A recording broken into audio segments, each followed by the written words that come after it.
Welcome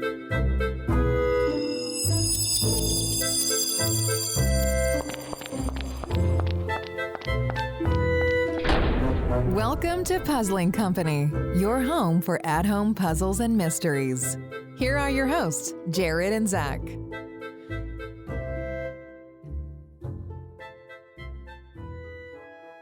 Welcome back to another episode of Puzzling Company. Yar! Yar!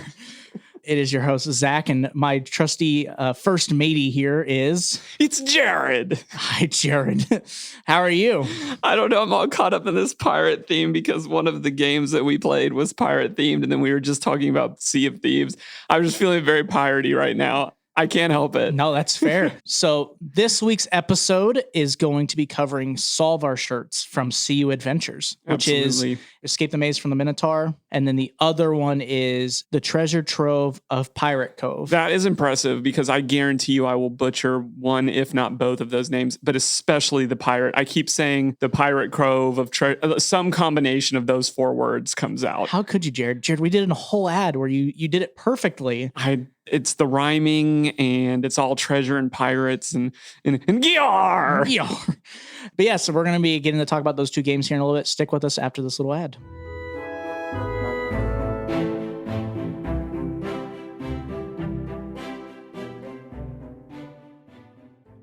Hey, I just got back from the mail. Looks like we've got a new game to play. Oh, really? What is it? It's the new Escape the Crate game. Oh, I've been excited about this one. I'm personally a little confused. Okay. The title on the box just says Who'd Unit. Okay, can you spell that? WHODUNIT.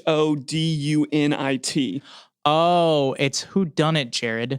Yeah, in the new Escape the Crate game, it's the Escape Whodunit. It's like a classic murder mystery, but with a twist ending. I mean, agree to disagree on pronunciation. And by the way, it's twist, not twist. Okay. But what you can do is go over to escape-the-crate.com and use code PuzzlingCo, Puzzling CO, all one word, and you'll get 25% off your first subscription order or any single retired box that they have. Well, welcome back to Puzzling Company. We are now here in the first section of the show. This part of the show is simple. This is where Jared and I get to discuss the episode or the games that we played and kind of go over it, talk about what we liked about the game, what we thought could potentially be room for improvement. Not to dog the game, but more just to talk about what we liked and what we thought could potentially be different. So, Jared, would you like to tell the people at home, in their car, on their bike, Working out on their ship, working out in a maze, what Solve Our Shirts are about? Absolutely. So Solve Our Shirts is by CU Adventures. If you remember our episodes on Floor 13 and Lost Temple, we've covered some of their digital games, kind of mixed print and plays. But this is fairly straightforward. It is a t-shirt, but it's not just a t-shirt, Zach, as you well know. But the game plays with the primary medium being the shirt, and then you are, in addition to that, using their same online system that they use for their print and play mixed medium games. Very fantastic. The games were so good. Jared, do you know what a pirate's favorite letter is? R. You're incorrect. It's actually the C from CU Adventures. But yes, these were honestly fantastic to play. I really enjoyed getting to play both of them. But first, Jared, we're going to cover one by one what we thought were likes as well as room for improvements. And then I think we're just going to talk about them as a whole, kind of comparing them between each other. So Jared, I want you to start us off. What did you like about the Escape from the Maze of the Minotaur? I mean, we were only going to say a couple things, but there's just so many things. That's true. But I'm going to start talking about the puzzle masking. Okay. And I think that's leveled up here in this because you're literally talking about a t-shirt. Yep. So your ability now to hide things beyond paper, traditional paper, it's more difficult in my opinion, right? Like you're limited in screen printing by what you can now put on that shirt. And I was blown away by the way especially because we're talking Minotaur, right? Yep. By how they were able to do that. There's some stuff, you see letters here and there, but by and large, like, if you didn't know that there was a puzzle game involved in this shirt, you would just think it's another t-shirt that somebody's wearing. It looks fantastic. Yeah. But how do you feel? I felt the puzzle masking was A++. No, it was really good. I mean, obviously, there are some puzzles that you can see pretty clearly on the shirt. Like if you look at it, you're like, okay, that looks right. It looks, but I would say like it looks out of place. Like you're like, there's something up with this shirt. You're not just saying like, oh, that's a Sudoku. Oh yeah, but I mean the like literal shirt is phenomenally done in terms of the design, the art style that matches the puzzle masking, so that it feels like, oh, that could genuinely just be a really cool shirt. Yes. Also, yes, it throws you off a little bit in terms of like, that looks a little off. However, you could argue like if someone came by, you could be like, well, that's technically not even a puzzle, and then lie to them because they wouldn't even question it. You know, they're like, it's very well done in terms of how it's masked. The other thing I really liked about the maze of Minotaur is the aha moments that we had in this game. Dude, they were so good. There's two that I really liked. I don't want to spoil them too much in how they work, but both involve actually not the exterior of the shirt. I think it is very difficult for experienced players to have quality aha moments. Yes. And I agree. There were two moments in this game where I was just like melting in my chair at how fantastic that was. And it was just like, that made me love the game. Like I can think about games that we've played over the past couple of years and before where that thing happened, right? That you since then have seen in other games. Yes. But it was your first time seeing it in something, and that amplified the experience for you, probably made it more memorable than the second time you saw it. Yeah. But there were things in this game that we had seen before, but they were elevated. And they created just really cool, really, really cool aha moments, especially for the shirt being the medium. I was going to say that's the big part, is that the shirt being the medium is what really ties the knot for it. Because it does so well. Like the aha moments themselves are cool, but like how they've hidden it into the shirt is what makes it amazing, to be honest. I totally agree with you. It is a marvel. Like we've seen different types of games being put into all different parts of mediums, but they used the shirt. Yeah. Like they used every fiber of that shirt in order to do some really, really, really cool things. Yeah. We didn't even dive into how great the puzzling was. Just overall, it was just like, yeah, I agree with the hype around these. 100% agree with the hype around Solve Our Shirts. Really, really fantastic. Yeah, it's all really good. Now, we're going to move into the room for improvements for the Maze of the Minotaur. Jared, there wasn't many things we didn't like about this game, but there were two things that I think you and I both kind of agreed on that we could discuss. So, Jared, would you like to talk about the first one? So the first one is actually the more difficult of the two for me to talk about. I feel way stronger about our second point, but it was so hard. The game almost like, I don't want to say hurt itself, but because there were so many wonderful puzzles and so many aha moments, it was just like, what's next? What's next? Like that was fantastic. That by the time we got to the last puzzle, I didn't feel like it was the appropriate level of excitement to end on. It wasn't, it was a kind of difficult puzzle. It wasn't the hardest thing we've ever seen. No. But it wasn't something that got me excited about the medium the way that other puzzles had. Yep. The story in these games is kind of here or there for me, right? Yep. So it narratively and on a puzzle medium note, I think I would have preferred to end on more of a bang moment. Yeah. And I didn't feel like we did. The lead up to the final puzzle is what the bang was. Yeah. And then you get to the final puzzle and it's like, oh, cool. This is where I feel like it's going to get, I say crazier is not maybe the right word, but it's going to go off on an even bigger climax. Yeah. And it kind of just goes, okay, do this puzzle and then it's done. Right. So it felt not as climactic. And again, not a bad puzzle. Oh no. Yeah. The puzzle that we did at the end is a great puzzle, good level of involvement in that. I think they had just done so well on the rest of the shirt. I was like, I had built up the anticipation and maybe I was wrong for that. But still, when you're stacking like your favorite puzzles, I don't think the last one falls in the top 5 of the ones that we played throughout the game. That's fair. What did you think about, because this is something that's different between the two shirts. There is a deluxe version of Maze of the Minotaur, and our lovely friends at See Your Adventures were kind enough to send us that version of it. Mm-hmm. We got to play through that. I personally didn't think it stacked up to the rest of the experience, but what were your thoughts on it? No, it ends up being the same. I thought the puzzles were more challenging, which was really cool. It does add a new element to the game. There's also an element that's kind of hidden in the original experience. Which was cool. Which is cool, being like, oh, that's what that's for. Like to help solve this, deluxe edition puzzle.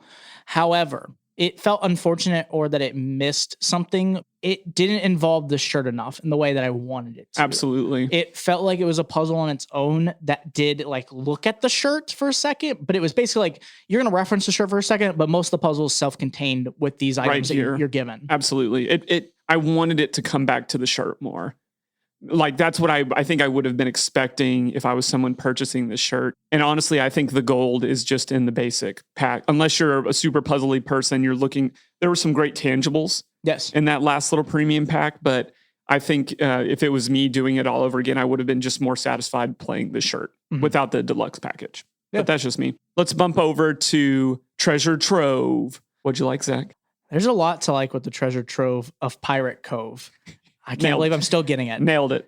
I'm totally not looking at a sticker that has the name on it to help me get this right every time. But there was a lot to like about this game. There wasn't really much, I would say, in terms of like what I didn't like. I would say the first big thing, though, would be the tangibility of this game. Do you mean just the shirt or more than the shirt? More than just the shirt. Now, the shirt had a lot of tangibility. However, in this game, comparatively to the Maze of Minotaur, this one had more tangible items you got to interact with, like papers or a bottle and some other items that you get throughout the experience. It was really cool getting to have a bunch of these small interactive things that were by themselves, but were contained with the shirt. Absolutely. That you're like, oh, you get to add these two and then overlook like this part of the shirt was really interesting. Like getting to combine those things. And that's a good point that we should bring up. This game does take place over envelopes as well. Yes. So the game system that you're working through digitally online will tell you, hey, now open this envelope, open this envelope. Yep. And that's where a lot of the tabletop aspect of this version comes through. But I agree with you. I think they included some things that were a lot more fun to engaging to interact with the shirt. Thought that was really cool. I also thought, in terms of the puzzling, I think the aha moments were more fun in Minotaur, but I may have liked the overall puzzling experience of Treasure Trove a little bit better, just because I remember multiple times where we didn't realize we were working on a multi-step puzzle. Yes. And we were like, boom, got it. And then the game was like, nah, dog. No. Like, you think you got it. We tried to input our answer and we were like, no, that's right. But then there was an extra step, an extra level.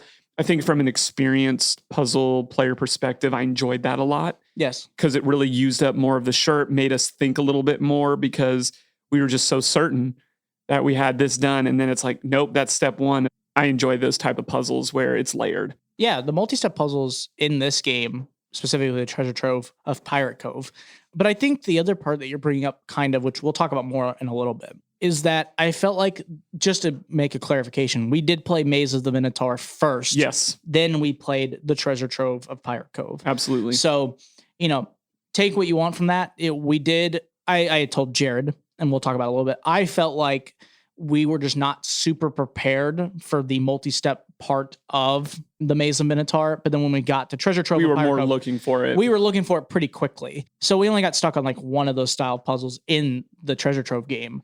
But a lot of them we caught on super quickly. It's an interesting discussion we can have a little bit later, but what we thought of the difficulty between the two. No, I think that's fair. And I think that's moving into our room for improvements is, personally, I just felt like the shirt was used more creatively in Minotaur versus Trove. I liked, again, the tangibles that came with this. Yes. But some of the things that happened in Minotaur were just like, no way. It was just really wild. Now, having said that, I think if we had played the games reverse, maybe that would be the way that I would do it going forward. Yeah, I could see that. Would you agree with that? Yeah, I think Treasure Trove of Pirate Cove this is my opinion. I think it is the more streamlined, simpler of the two games in terms of that it feels like there's less craziness with the shirt, but it's more like, here's some good puzzles that rely on the shirt. You're still doing it, but there's not much like craziness outside of that. Right. And you go like, okay, do this, do this, do this. You get a really good understanding of how the multi-step puzzles work. The digital aspect does a good job of helping you kind of realize that and kind of gives you more hints, in my opinion, than Minotaur did. Yep. Naturally. And then you get it. While Minotaur felt like there were some more multi-step puzzles that felt more difficult, but like I said, we played it first, so we weren't expecting it as much. Absolutely. But the puzzles were a little more difficult, but there was more aha moments. There is a really cool aha moment, though, with the Treasure Trove t-shirt that it was at the end that I really liked. Yes, I will say that playing Treasure Trove will whet your appetite for playing Minotaur. Nice.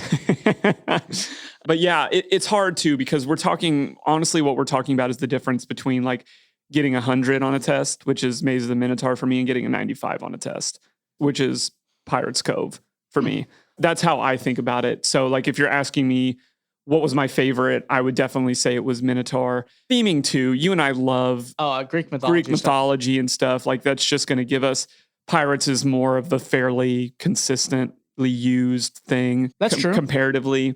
I will say though, in Pirates, I did enjoy the lightheartedness of the narrative, the things that we learned along the way. Singing along, throw that out there. Yeah. But overall, like, yeah, we're talking about two games that, if you're listening to our podcast, you care about puzzle games, easy pickup. Oh, yeah, they're very much worth it. Minotaur's top of my list of games that we've played. Like, it's up there. Just really amazing things that they were able to accomplish through this medium. Also, you get to wear it. That's like the nice part. Absolutely get to wear it. And then it just, people are like, what are you doing with that shirt? And you're like, oh, you need to go buy this shirt. I think even Neil Patrick Harris had it up on his email blast. I believe so, yes. Yeah, which is really exciting for them as well. And I think that just speaks like he's only going to associate himself with like really quality stuff. This is a fantastically quality set of shirts. I hope that there's more in the future. Yes, agreed. 100%. Well, I think that's going to wrap us up for our first section. We got Puzzles to the People coming at you next. Solve puzzles, write reviews, win prizes. It's time for Puzzles to the People.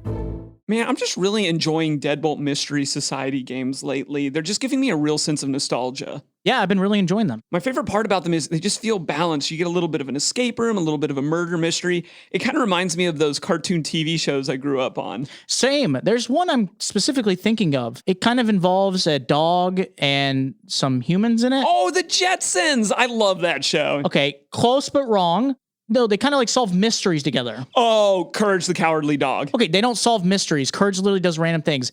Jared, I was specifically trying to tell you it's Scooby-Doo. That doesn't sound right. No, Blue's Clues. Okay, they are solving puzzles and mysteries, but no. I'm talking about Scooby-Doo.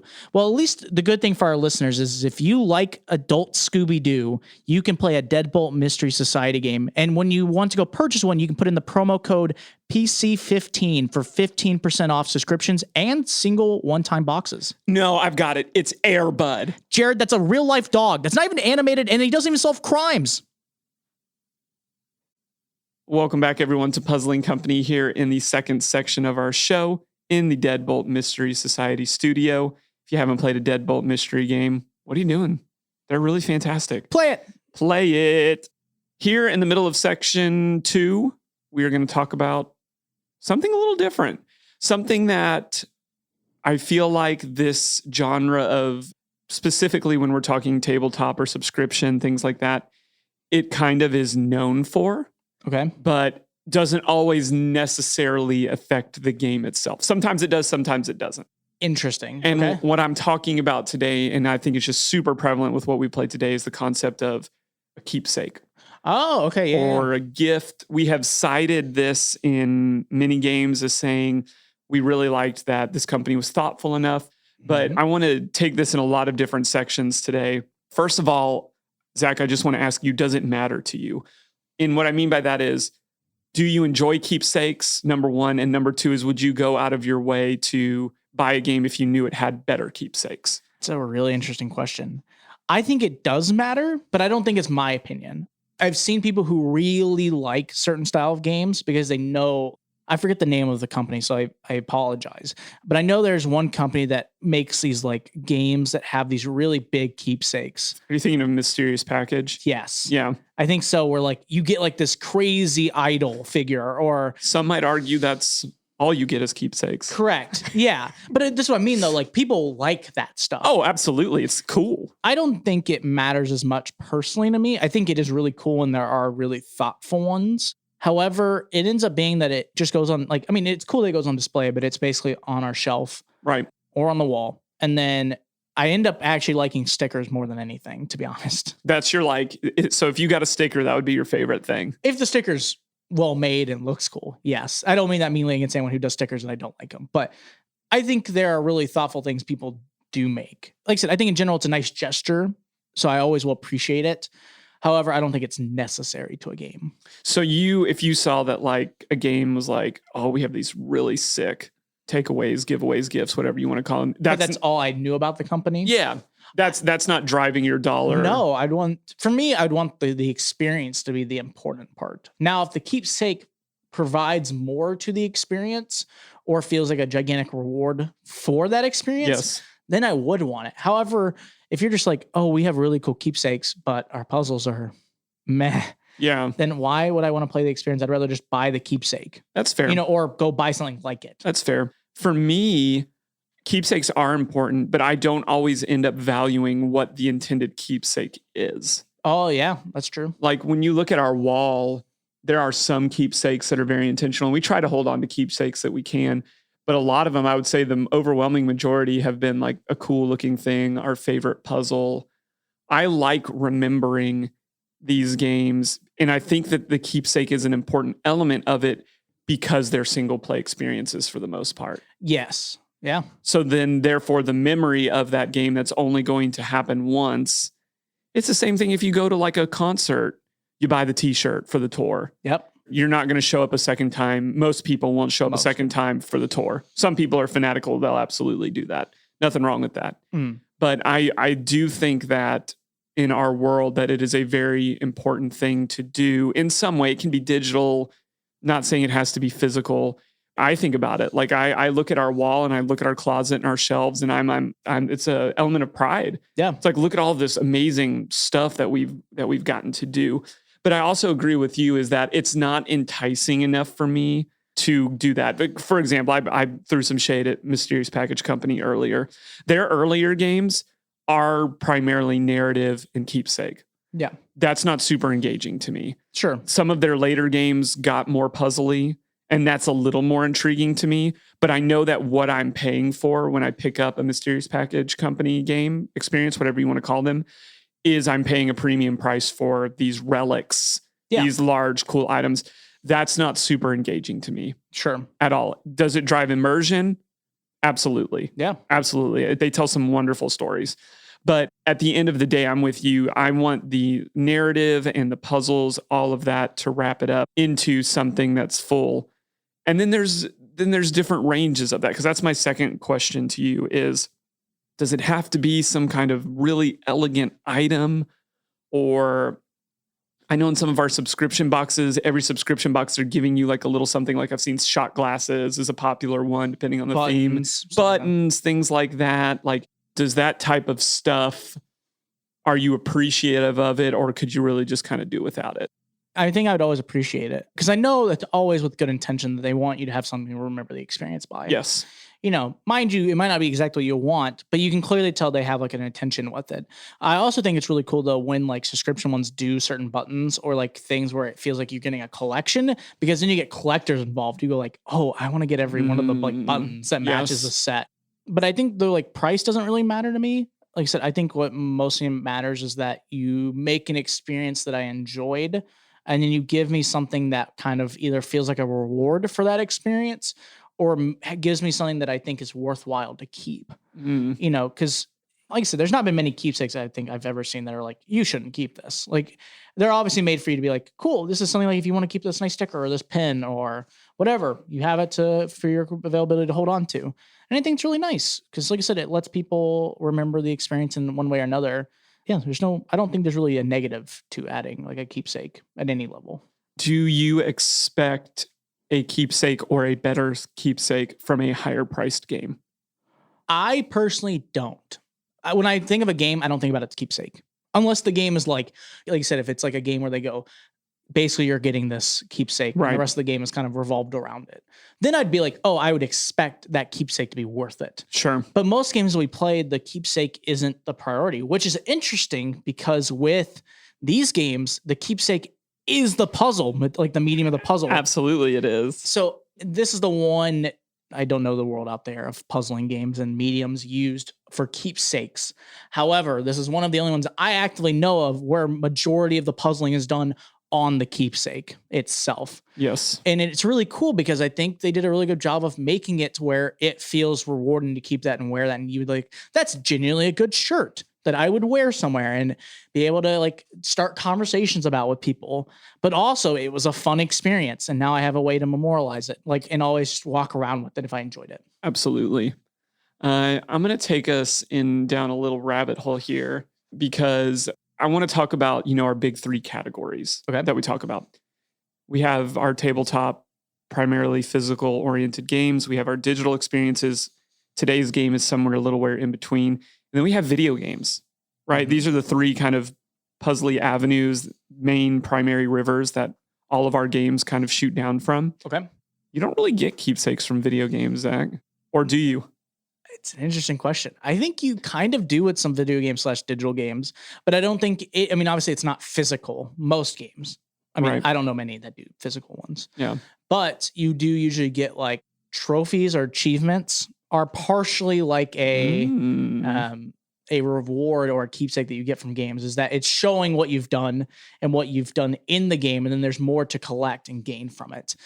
And then, but then there's also like winning screens or like credits that have like your character involved, because I know video games that do that, or digital games we've played where like the big end is that there's like there's like a picture that we get to take and it has us in it.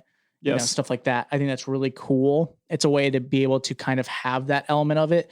Because one of the biggest things I've known in video games that I've played, most of my life, is that achievements and screenshotting those achievements makes me feel like that's my way of being like, I did it. And then I can show it to someone and be like, this is my keepsake from all of my years of like World of Warcraft is killing this end boss on this difficulty, whatever, and then the at-home games or the tabletop ones, keepsakes are definitely more common than the other 2, but they do range in quality and types of ones. But I think it's interesting because that's what I thought you were basically going to bring up, was that how digital and video games don't. But I think genuinely, achievements / the picture part is the reward you get. You went exactly through some of the things that I were thinking in the digital world. Like I'm thinking about when we played Dracula's New Friends. Yes. Yeah. And we had a really fun picture at the end of it. And I think digital escape games and live actor escape games are wildly smart to do that type of thing. Yep. And then I'm 100% on board with you with video games, especially because honestly, I think it's one of I'd say the top 3 things that Steam did right is achievements. Yep. Because those achievements are public. Yep. They're revisitable. They are digital trophies. Yes. That you get to go look at. And that's the other thing about these keepsakes that we've been kind of hovering around, is the concept of displaying them. Yep. Right? Why is that so important, Zach? That's actually an interesting question. Like, why is it so, like, I love our wall of games. I love our closet. Why is that so important? Never thought about that in like a full context. Because I think it's cool showing off the time you spent and what you achieved. And I think it's a cool way of being like, oh, this is my physical or digital proof of the time I spent was worth it to me. Or like, even if it wasn't fully worth it, this is the time I spent towards it. And I can show like what I did. And you can think of that at many levels, like what you've done with your life, or like, the games you played or stuff like that. But like in video games or digital games, it's easier because I say easier, but for me, it's like, oh, this is like when I'm going to use World of Warcraft as an example, because it's an easy one for you to do. When you completely kill the final boss at the like max rating level, that is your like biggest dopamine hit you get. You're like, I've done it. I've worked hard for months or however long it takes you to complete a raid. To kill that boss, here's my achievement. I'm going to show it to people to go like, I did it. I did something that most other people couldn't, or don't actively do. And it's cool. Like, it's pride in like knowing you did well at something or potentially put the time and an effort in. I agree. I think I think exactly what you said. I think it has an internal component, like to where I look at the wall and I'm like, man, those are some really great memories. And I'm super excited we got to play all those games and meet all those creators. And it reminds me of where we've come from and some of the fun stories. But then I 100% agree with you saying is there's also this external, whether it's non-competitive pride to other people, or it can be just straight up like, look what I have, look what I did, look what you haven't done. Yeah. Like there's that element. And I think that's more of kind of what happens in video games versus tabletop. Oh, yeah. One of the things I love to do on Steam is like to see like what percentage of players that have purchased the game have completed this level of whatever it is in the game. Oh, because they tell you that too. They tell you that they're smart, and so it's like oh, 8% chose this decision. You're like, oh, only 8% only did this? 8%. Yeah, and you're like, oh, I kind of want. Or I'm playing Hollow Knight right now. Yep. And there are some crazy achievements in that game. Oh my goodness! Yep. But it's this debate in my mind. It's like, do I want to 112% this game, and be part of the few, the proud? The answer is going to be no, but it's out there. So I just think it's super interesting how that is evolving. Playing into that, I'm going to throw something that's kind of in the popular zeitgeist at you. How does that then make you feel as we move more digitally about NFTs? I'm going to be honest. I'm not big into NFT stuff. Maybe I'm just not educated in NFTs, but I honestly just don't look into it much or really care about it. So I don't know. It'd be interesting to hear what you say about it, but I'm not. I don't care either way, to be honest. I think whether most people like it or not, if you're a gamer, you've experienced a lesser version of an NFT through the things that we're talking about. All an NFT is a rare commodity in digital form. Yeah. Right? So that's happening already. The only difference is the monetization of these rare items and the fact that it's digital. And there's a lot of politics and economics, way more than what we're going to discuss. Yep. But it got me thinking like, man, these keepsakes are cool. Some of the games that we purchase from Kickstarter, they're numbered. They're rare. We have games in our closet that there are a limited number of copies are on a smaller scale. Mm-hmm. That makes the game valuable. Like we see that all the time with people trying to buy old Post-Curious games. Yep. So there's value, whether it's real or perceived value in that scarcity. And it's the same thing digitally. But I did think it was a very interesting intersection to say like keepsakes digitally are NFTs. That's what it is. Yeah. But you throw in the economics of it all, and that's where it gets interesting. What will other people value? Because the picture that we took playing Dracula is a one of one. Yep. Right. That picture's not going to be taken again. But someone has to care enough about that picture. They want it. And they'll say. I was going to say, we had an offer the other day for 20 mil for it. Yeah, so and if you want that picture. We will have it accredited as the only of its kind and make millions. But don't want to dive too deep into that. I know that there's some varying opinions. I've even seen some on escape room boards and digital game boards where it's like, okay, this is getting a little heated. Don't really want to go down that alley. But I did think that was an interesting thought. Yeah. What have been some of in wrapping up this section, your favorite keepsakes that we've gotten from the games? I think we need to be a little bit careful here, but what do you think? So to clarify, what do you mean by? I mean something, it can either be like a physical component of a game or something that was intended to have to display after the game was over. So as an example, like, I don't know, Root of All Evil, the journal. Absolutely. Is like one of my favorite keepsakes. Sure, absolutely. Whether that is very ingrained in the game. Yes. But it also would look fantastic. I mean, it's made for you to keep it. You know, it's really cool. I mean, you know, how much work it was put into age it and put all that stuff into it. Absolutely. It was really cool. I mean, we've gotten different stickers from different companies. I mean, we have some different like things we're including in the game, like a bottle opener. Gotten different pens. Pens are very popular. Pens is a deal. I'm thinking of one creator out there that has a pen obsession that I know. It's active. I don't know if it's there's no secret obsession. It's very open to everyone, but in a great way. I mean, pens are cool.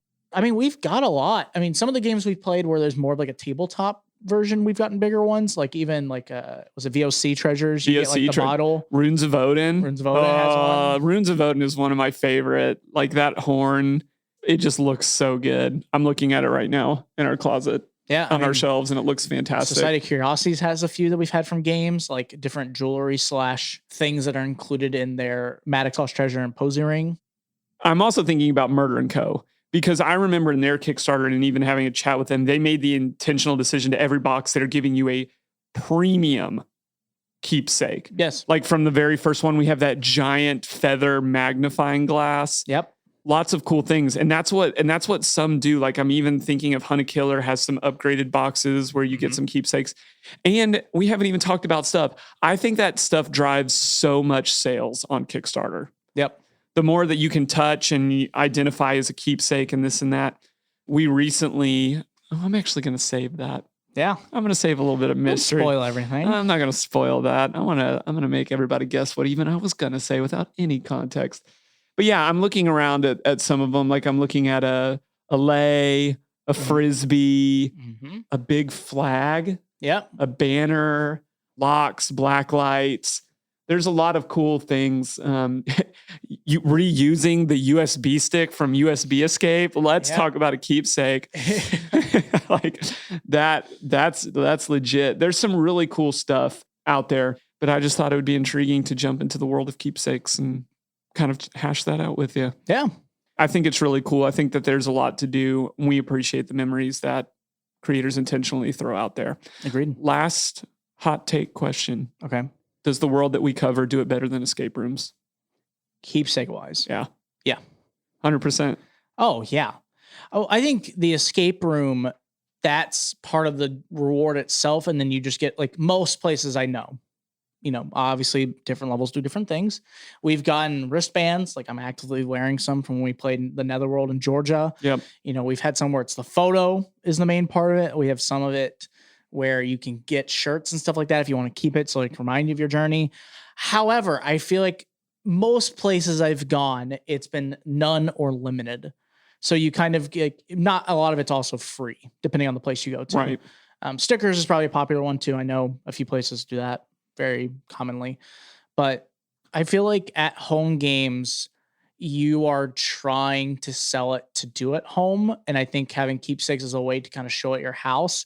While escape rooms, usually it's like the experience of going there and it's about like the photo, like if you want to take a photo after, but it's just like, it's more about that experience itself and paying for that. Yes. More than it's about the keepsake.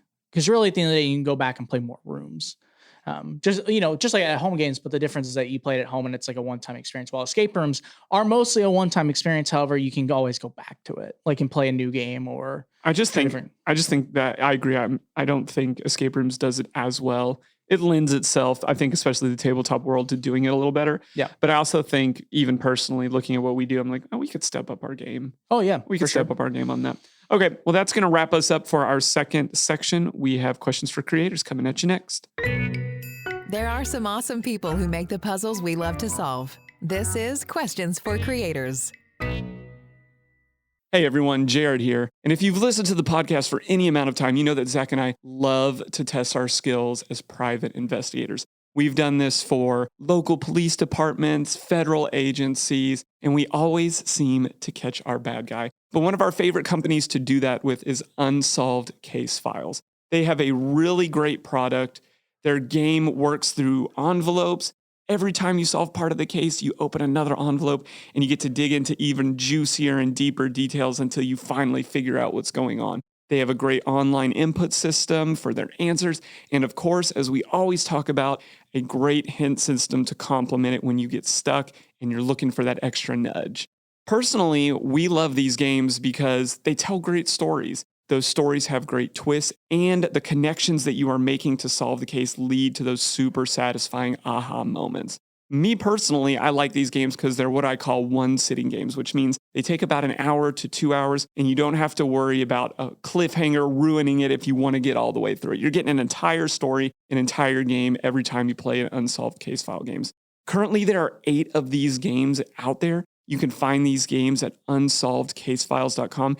And just for being one of our listeners, you can get 15% off by using the code PUZZLE15, all one word, PUZZLE15 at unsolvedcasefiles.com.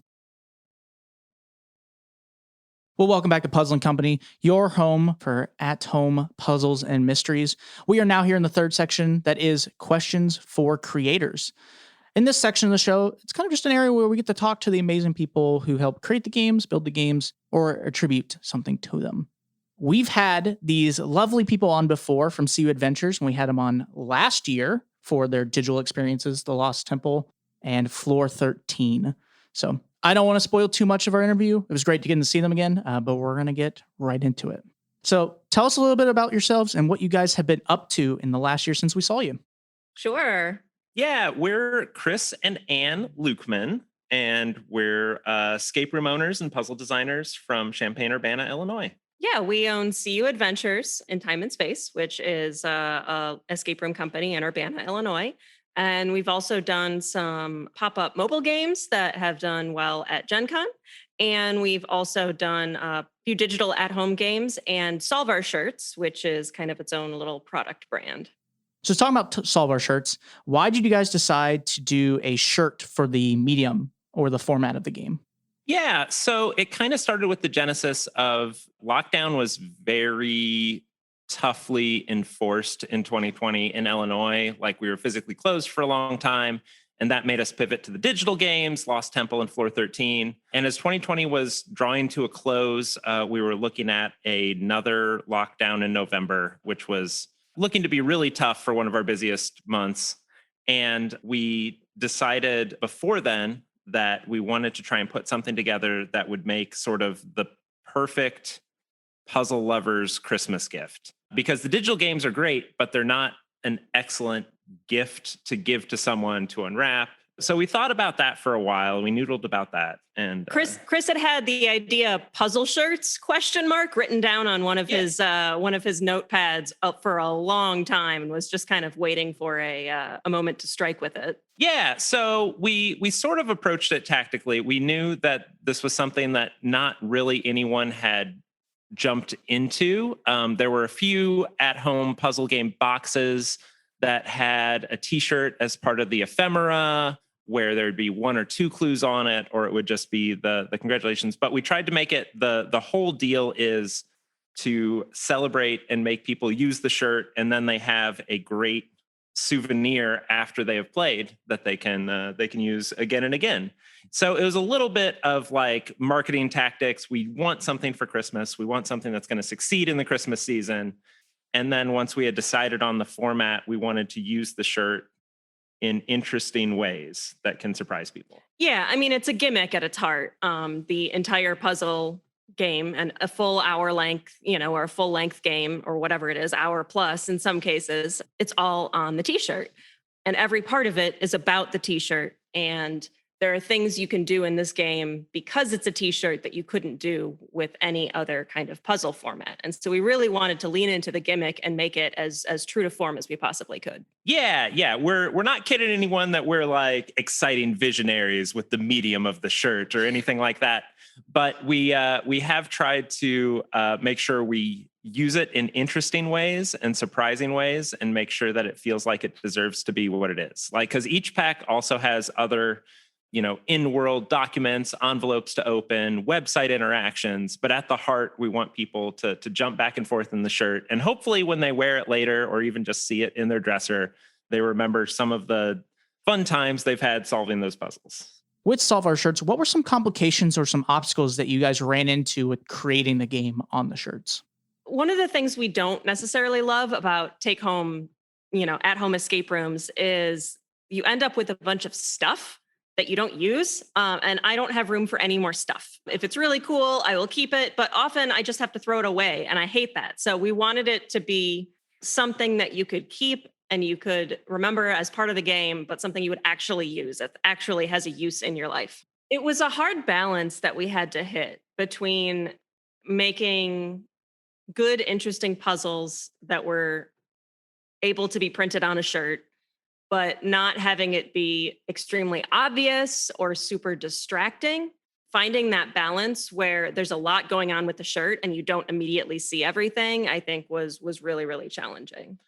We have a tendency to design games like to a fault that we would enjoy. And part of that is the challenge is it's a heavier challenge than people think. And it's a heavier challenge than a lot of our audience expect.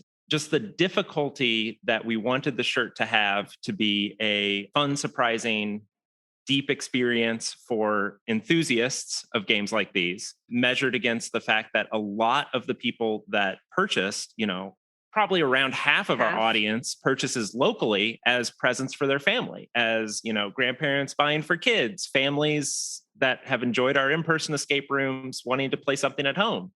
And a lot of those folks have not played other puzzle games. And there's sort of a back and forth between making sure it's a good experience for both audiences. And that's something I think we do really well with our escape rooms here. And that was a really interesting struggle with the shirts. Yeah, I mean, that was a challenge for us for all of our at-home games. So much of what we do in person is reading the groups that are playing, making sure that they're going to have the best time possible for their particular group, for their level. So we do a lot of modifications to the game and modifications to the way the game master approaches them so that it's really, really fun if it's your first time and you have no idea what you're doing, or if you're an enthusiast who's played 1,000 games. And so once we moved to the at-home space, it was so hard because we didn't have that immediate feedback. The game masterless experience was absolutely mind-boggling for us. So that was, I think, one of the really, really big challenges we had specifically for the shirt, but really for all of our at-home games, is figuring out how to do this kind of experience without a game master present. And I guess the other thing I'd say is we did have a lot of back and forth with the printer to make sure that everything printed correctly. Because as you know, we have a lot of very small, fine lines and text on the shirt, and a lot of surprises. So making sure that the printer was getting everything exactly right. And, they didn't know the puzzles, so they didn't know what they were looking for. We had to go over there a couple of times for both shirts and look at it and be like, okay, this is good, but we need this to be clear, that kind of stuff. I guess the back end challenge was we were pretty committed to doing everything in-house for these packs. We had the shirts printed locally. We didn't print the shirts in our building. But one of the reasons that Solve Our Shirts was so attractive as a project to us is because when lockdown happened for the second time around Christmas 2020 to 2021, we had lots of game master staff and we were not able to be open to the public. We could be open, we could do stuff, but we could not be open to the public as an entertainment venue. And so we kind of put together a Santa's workshop experience of packing these shirts, doing some additional sewing on each one, doing some additional alterations, printing all the documents, quality checking all the documents, stuffing all the documents. It was pretty interesting. Yeah. And this was for Minotaur when that came out. We were closed for a month and a half, and it was a great way of making sure that we were still able to, have all of our employees who needed to work to make their budget come in and get hours. It worked out great for that. And then when Treasure Trove came around, we were open full time. So we had other challenges of making that work while have players. Luckily, we had a lot of experience knowing what was easy to do in-house and what was really annoying to do in-house. So for the pirate shirt, we did a lot less in-house. We sent our printing out like intelligent business owners. So we didn't have to print it all in-house. And we had a lot less that we were physically doing to the shirt, which helped. There was still a lot of stuffing envelopes and stamping and all kinds of stuff like that. But it was a lot less than Minotaur. Yeah, we just had to approach what secrets we are going to put in the shirt tactically from how many hours is this going to actually take to do to 1,000 shirts? Mm-hmm. Like, what is that going to do to staff morale? Is this a truly annoying thing to do versus just a repetitive kind of boring thing? We said this a lot when Minotaur came out, but doing anything 1,000 times is wild. And so to do this as spoiler-free as possible, for the Minotaur shirt, we did 3 things to the shirt. For Treasure Trove, we did 1 thing to the shirt. And I guess we did 2 things to the shirt, but it was 1.5. It was half the amount of effort. And that was absolutely clutch in getting it done. Yeah, it wouldn't have happened without those logistics. And it honestly wouldn't have happened if we had to deal with sending it out of country to pack. Like it just, those sort of supply headaches are not something we felt prepared to wade into. Yeah, we really lucked out because we had very few supply chain woes because we were doing everything so hyper locally. Yeah, we had to go back and forth on the colors of the shirts a few times because of what was in stock and what was easy in that respect. But yeah, it was a lot of interesting challenges with both of these. But at its heart, we wanted to make sure the puzzles were good for all audiences that would possibly get it. Between Jared and myself, Zach, who would you rather have make a new Solve Our shirt, and why? So I'm going to go with Jared on the basis that I think there's I don't know what the aesthetic for the shirt would be, but I think there's some good prohibition detective mafia tales that would complement what we did with. We've got the pirate theme, we've got the labyrinth theme. I think something in that space would be neat. Yeah, I think that's fun. I also now want the shirt to be a stupid tuxedo t-shirt. Not exactly the direction I was going, but Come on now, All come right. on. Yeah, I don't know if you could do a tuxedo t-shirt where if you like pull on the fake bow tie, it does something. Yeah, you could like sew it in like it's a pocket. So what's in for the future of CU Adventures? If it's solver shirts, your digital experiences, if it's the escape rooms, just tell us a little bit about what's coming up in the future for you guys. Yeah, we're currently in the middle of production hell for a new escape room. We're doing a spaceship. It's the most ambitious, tech-heavy, production design-heavy experience we've done in 7 years. Yeah. During the pandemic, we did spend a lot more time working on our at-home games. And so we kind of stopped working on this in-person game because we didn't know when we were going to be up to full capacity again. And so now we're like, oh crap, we need to get this game done. It's been like sitting here waiting forever and ever and ever. So yeah, we've been just absolutely throwing all of our time and energy at getting this spaceship up and running. Yeah, Rise of the Icarus. It's going to be a 2-part game, probably 2 missions in the space, which we're really excited about. We're designing it from the ground up that when we do the first version of the game that will open, Rise of the Icarus is going to be for 2 to 8 players and will be more of a family-friendly kids adventure. And then we're going to do a sequel to it called Fall of the Icarus. In the same space, using the same space. Yeah.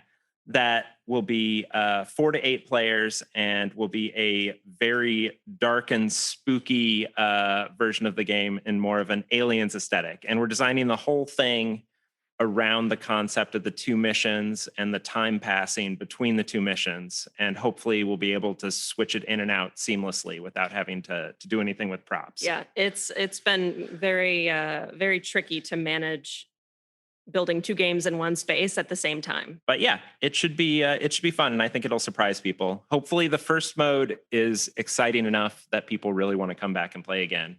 Hopefully we finish it very soon. Yeah. What are some other games that you guys would recommend or that you guys have been playing recently? If that's board games, video games, at-home escape rooms. We just like shouting out other companies and just want to see what you guys have been up to.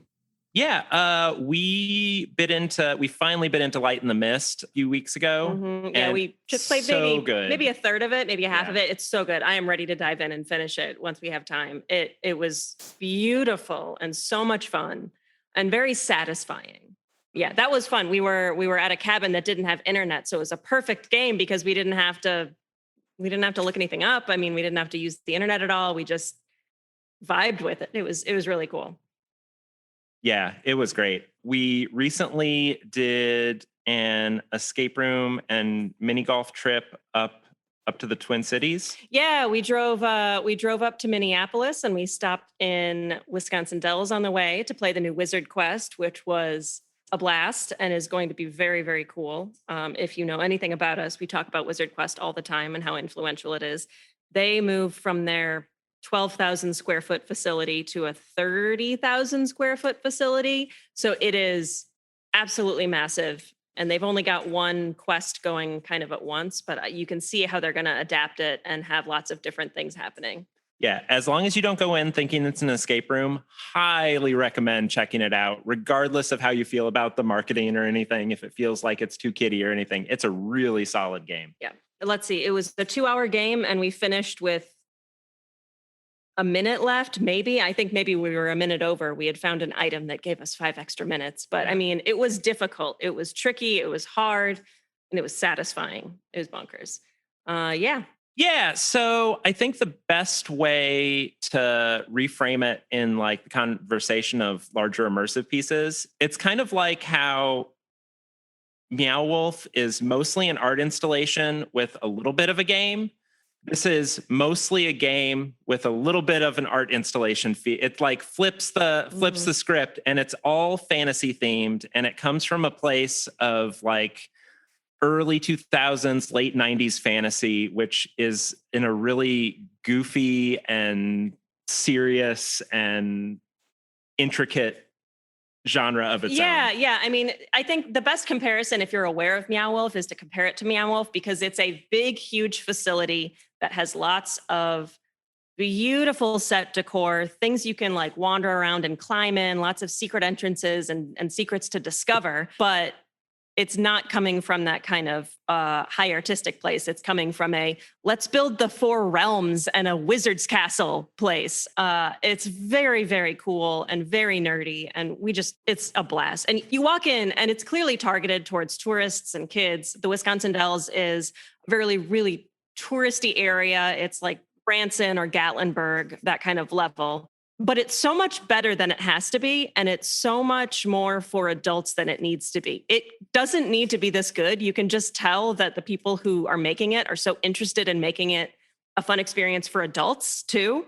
And that's what I really love about it. Yeah, there's an app-driven game that sends you on different quests to magical creatures that are in life-size molded diorama, concrete sculpture, everything all across the game. It's really solid. It's a fun game. Yeah, I mean, and it started back in the early 2000s with physical book pamphlet that you would have a barcode on it and you would scan your barcode at kiosks all around.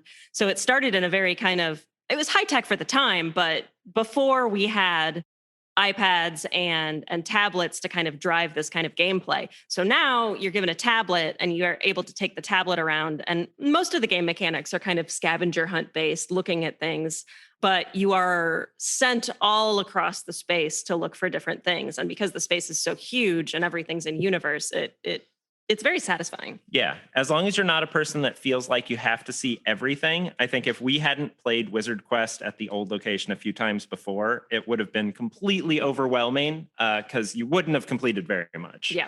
But you still have fun. You don't need to complete the game. Right. It's like Meow Wolf. You don't have to do all of the things. You just absorb what you can. And you can't fault them to want to have people come back to see it all. Yeah. I mean, we'll definitely be back. We go every time we're in the area. Thank you to everyone in the Puzzle People group and Escape Room Enthusiast group for hyping Solve Our Shirts so much. It's been such a help. It's very, very much appreciated. We try and like those comments when we see them, but if we don't, know that you're appreciated. Yeah, we don't love spending money at the big internet advertisers for lots of reasons. And yeah, word of mouth is the best way to get stuff out there right now. And it's been so rewarding. And so we're so thankful for how many people chime in with recommendations. It's been great. Chris and Ann, thank you so much for coming back on the show. It's been nice to see you guys again. And we are super excited to get to see you guys at Recon here in the next week or so. Thank you for everyone else for joining in with us today for this episode of Puzzling Company. Well, if you'd like to support CU Adventures, Chris and Ann, there's many different ways you can do it, but the easiest way to go see all their products, if it's Solve Our Shirts, their digital experiences, their escape rooms, you just go to cuadventures.com. That is cuadventures.com. C, like the letter C, and U, the letter U. If you guys would like to support Puzzling Company and all of what we do, there's many different ways you can do it. The first is you can go follow us on all our social medias. That's Facebook and Instagram. Just follow Puzzling Company. You can also go to our Patreon and be one of our patrons and join us and get content early, as well as get to join our Discord and get to talk to myself and Jared, have discussions, get to play games with us, so on and so forth. It's been awesome having the people on there with us. And the final thing you can do is you can go to wherever you listen to this podcast, if that is Spotify, iTunes, Google, Stitcher, wherever, and you can go leave us a review, a 5-star review. We would super appreciate it. That's actually going to wrap up this episode of Puzzling Company. Thank you so much for everyone listening in, joining our conversations in Discord, or seeing people in the Puzzle People group. It's been an honor to keep making more episodes for you guys. Next week's episode, I'm going to leave as a secret for you guys, but we are so excited to be getting episodes back to you guys. We wish you guys a great rest of your week, and we shall see you next time. For Jared and Zach, this has been Puzzling Company. Thanks for listening. Find us on social media at Puzzling Company and online at puzzlingcompany.com. Check back weekly for new episodes. Until next time, keep puzzling.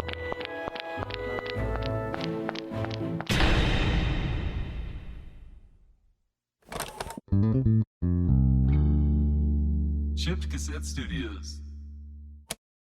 This has been Rogue Media Network Podcast.